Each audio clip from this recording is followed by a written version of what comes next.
Hello everyone! Ito, dumating na ang parcel natin. Ito ay patungkol sa pag-aaral natin. Pag-ensayo para sa pagigitara. And short story lang. Gusto kong mag-comment sa post ni Kuya Mark Music patungkol sa pagiging gifted o kaya kailangan lang ng pagpupursige. I think pwede na yun. Magkasama yun. Kasama yun. Yung pagiging gifted at pagpupursige.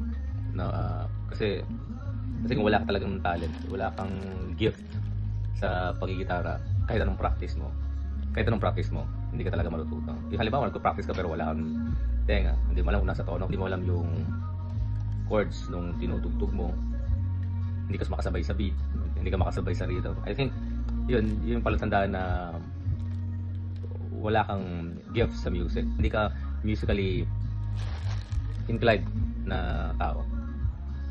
Kasi sa education may tinatawag na learning differences, multi-intelligences ng mga tao. Meron yung linguistic, magaling sa pananalita, meron ding interpersonal, ibig sabihin magaling sa pagkikipaghalubilo, may musical, o ito yung mga talagang magaling sa music, o kaya gifted sa music. Ito yung mga una na na-discover nila na marunong silang kumanta ng happy birthday, nasa tono sila, nasa beat sila. Yung kapag nakakarinig sila ng music, pag may drums, nakakaya nilang tugtugin yung drums sa kanilang gamit ang kanilang kamay at marami pang iba. Combination yun, yung na-discover mo na musical ka, gifted ka sa music.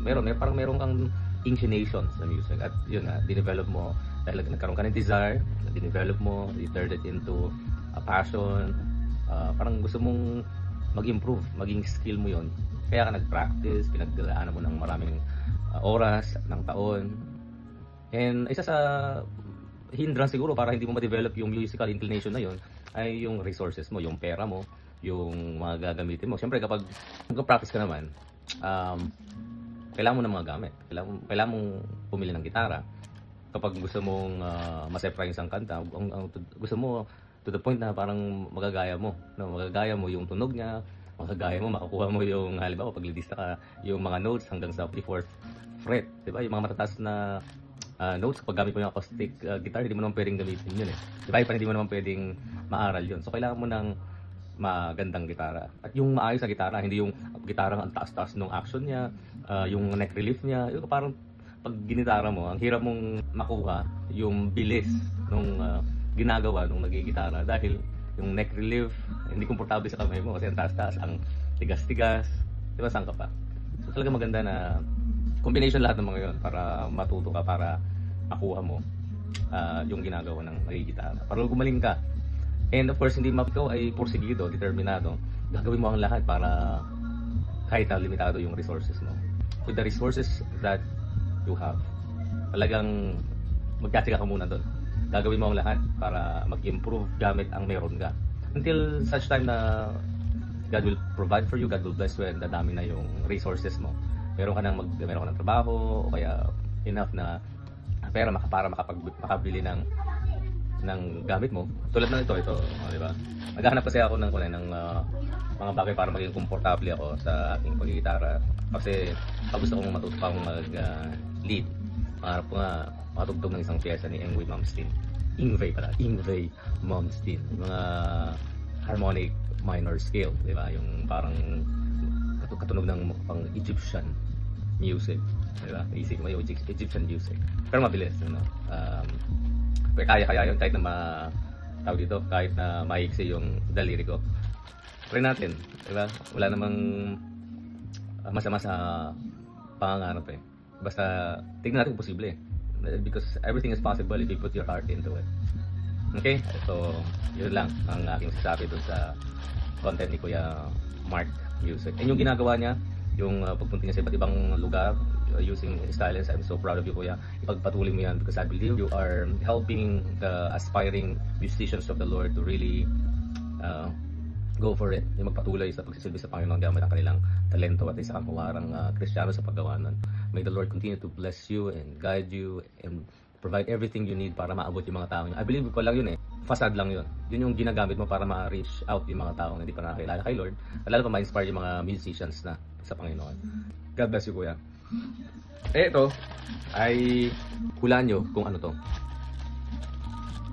Okay, ito ay para sa left guitar footrest. Para ito sa mga classical guitarist, pinapatong sa left footrest para may pato yung guitar na kami nito. Kasi mas maganda yung wala kang masyadong binubuhat eh. Kasi pag walang footrest, binubuhat mo yung gitara, napagpwersa pa yung left hand mo. So bilang isang leadista, at gusto pang matuto pag, sa paglilid, pumili ako nito. Buksan natin. Right? Yun, ito na. Wala na, hindi mo na kailangan ng, tingnan natin, hindi ka na kailangan ng gunting. Ito sa Shopee, baka naman Shopee.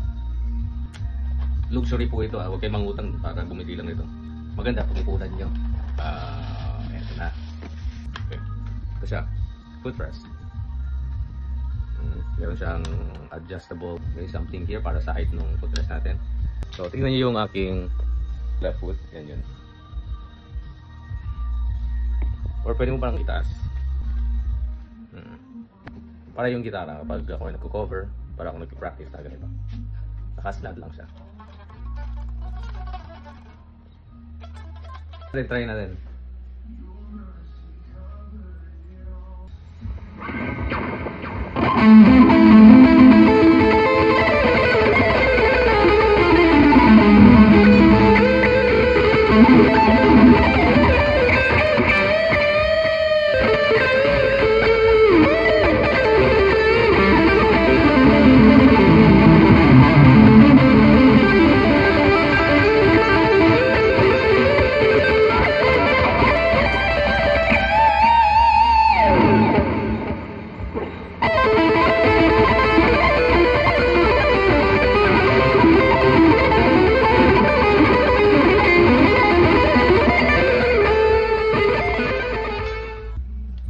Maganda. So, patuloy ang ensayo para ma-hit natin yung objective ng level ng paggigitara natin. So, God bless you everyone. Walang imposible. Basta, you put your heart into it, practice lang, matututo ka rin. At gagaling ka rin. God bless you.